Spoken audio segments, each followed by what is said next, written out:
Kung kanang naigo, hatag na ko siya. With all my heart. Imagine lagi, taghaan ko ninyo biyuta.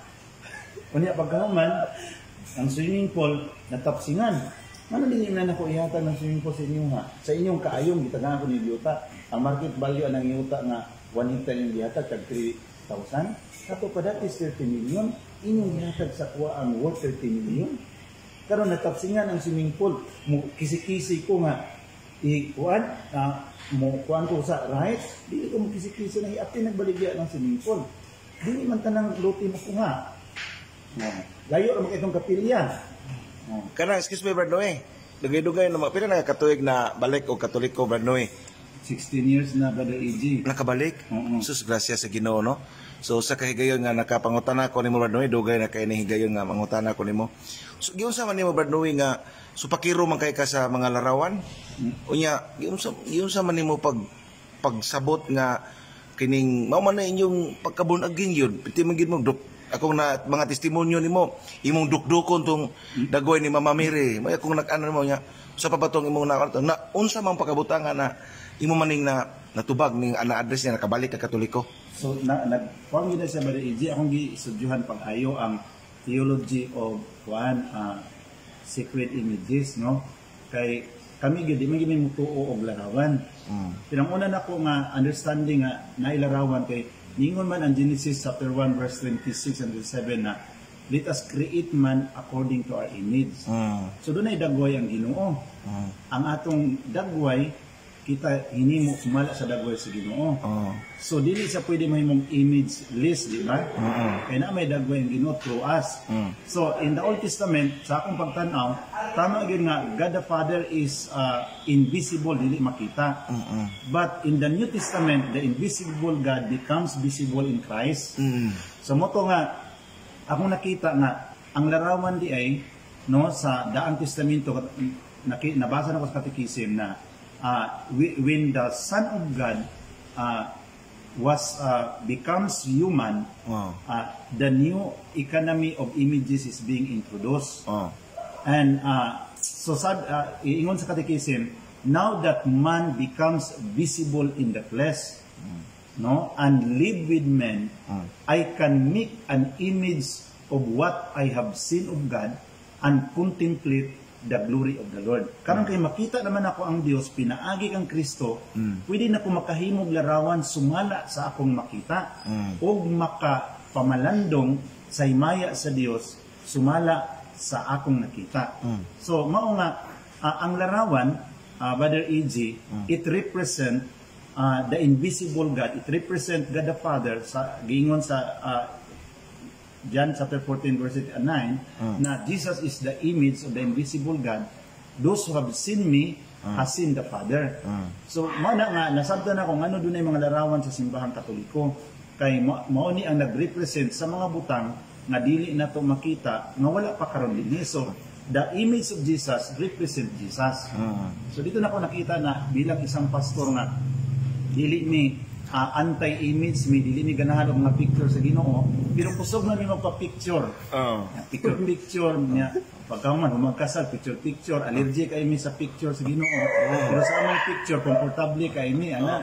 So dito na hinahinay ko ka-open nga ang theology nga walay larawan, no, dili ni sa biblical kay ang Biblia klaro kaayo nga ang Dios na dili makita nagpakita pinaagi kang Kristo. So as a pastor ako rin siya gipamalandungan pag sa taas na panahon. Opener to. Nga importante kay ang larawan para pag sulod nimo sa langit mailhan din nimo dito ang mga apostoles, si Juan, si Pablo, sila si Felipe. Na karon kung wala kay mga picture nila kay bawal ang larawan.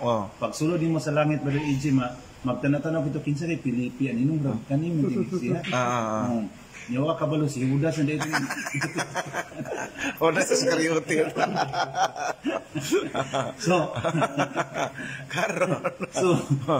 the image represent what is real. It represent the person of the history. It represent the invisible nga wala karon dinhi. So mausad na our picture represent about us. No, in the absence of the person, your picture takes over. So while the person is absent, ang imong picture mo'y mahimo nga nagrepresent sa imong pagkaikaw. Amen. So mo sad nga samtang si Kristo to sa langit, ang iyang mga larawan mo'y naghatag na tong inspirasyon. Ang iyang dagway di asin ba naghatag na tong inspirasyon nga nagpaabot ni atong umalabot nga girepresentar sa maong larawan. Amen. So we are waiting that the literal coming of the Lord Jesus Christ represented by His picture. So mo sad una kay mahal sa kinabuhi to sa Amerika to sa layong dapit ang magrepresent sa ilaha nga wala diha ang ilang picture.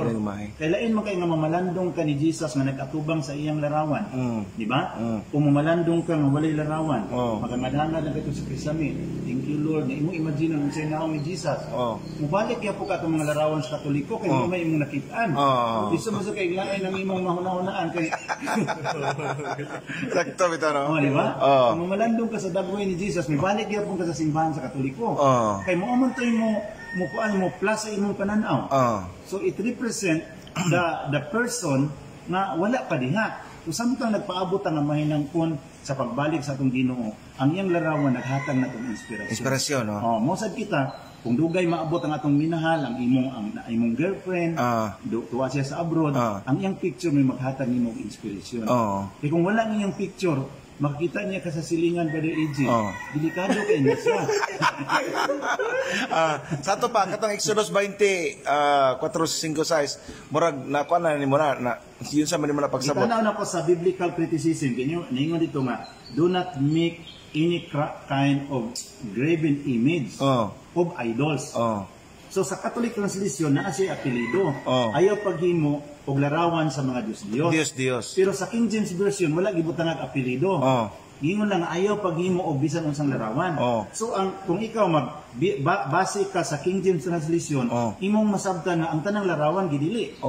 Okay, do not make any graven image.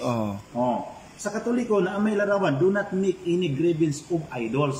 Sa to po, what is being prohibited is the image of idols. Kato mga larawan sa mga Diyos mo gidili, wala labot ang larawan sa Ginoo. Distinguish. So in the biblical translation, it is very specific na ang gidili sa Exodus 20 verse 3-4 kadtong larawan sa mga Diyos.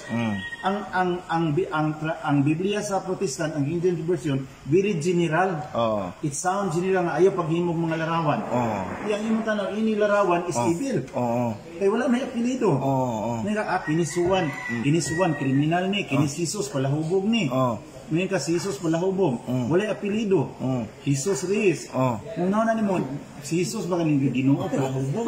Mabitaw ka lang gidili na sa simbahan, na magpabunyan imong bata nganlag Jesus, dili na mosugot ang pare. Kaya daghan kay inabunyagan og Jesus palahubog. Namuhog sa tanan luuyan ni Jesus. So dapat na siya apelido. In the biblical criticism sa Exodus 20, in the Catholic translation na siya apelido. Specific siya nga ang gidili mga larawan sa Dios. Samtang ang King James version, it sounds very general. Do not make any image. So tanang image gidili. Di man na mao. Nay image nga gitugot, nay image nga gidili. So mo to akong nasabtan na sa pastor na in the biblical criticism murag wala kay namo na siya na pamalandungan. Lagi no. Amo lang basta larawan kuno siya evil. Diretso na. No. In the Bible there is a specific emphasis in Exodus 20 verse 3-4 ang larawan gidili kadtong larawan sa mga Dios. Idols. So ang larawan sa Dios kanang ato ang mga larawan dili man larawan sa Dios, larawan man sa Dios. Nganong idamay man nato na appeal sa prohibit sa Exodus 20. So there is a failure in our theology to determine, to interpret about what is the image that are being prohibited in the Bible. Lahat para sa inyong pagkasabot dahil sa una, pastor? Ako, sa pastor po ko, mao gini ang theology nga tanang larawan evil, because I was a pastor. I studied in the Bible school, so I understand na ang tanang larawan evil. But when I studied seriously in Exodus 20, kinumpir-kumpir ko yung mga translation, nakita ko na we have a failure in comparing some biblical Bible translation to understand better what is really being prohibited in Exodus 17. So nakonsensya ikato sigag panukdok sa larawan ni Mama Mary? Akong ipanukdok din. Another realization, pagkatapos sa Reformation, Martin Luther, Zwingli, and John Calvin, nagpatukod sila og Monument of Reformation. Kung nila mabungkag ang tanang mga larawan sa mga santos sa Geneva, nagpatukod sila ilang Monument of Reformation. So naa ang larawan ni Martin Luther, Zwingli, and John Calvin. Hangtod karon, pwede na siya ma-type sa Google. I-type dito Monument of Reformation. So unsay akong understanding anong panahon na mura kog nakauna-una ba nga gidili ni ingon sila nga ang paghimong larawan dautan. So gipaguba ang tanang larawan. Pero ila sa diyang naguba na ang tanang larawan, nagpahimo sila larawan. Naa di sila yung motibo. Kung gusto nila ilang larawan mo ipuli dito. Nakaron tanawan ang ilang mga larawan sa Geneva, i-type nimo sa Google. Lagi na. Naa gyud, i-type nimo sa Google. Yung murag makuyawan man kang matanaw silang larawan noon, lagi man kag komportable. Maldito. Salamat kay Brad Noe sa imong pag-explicar, Brad Noe. Salamat, Brad.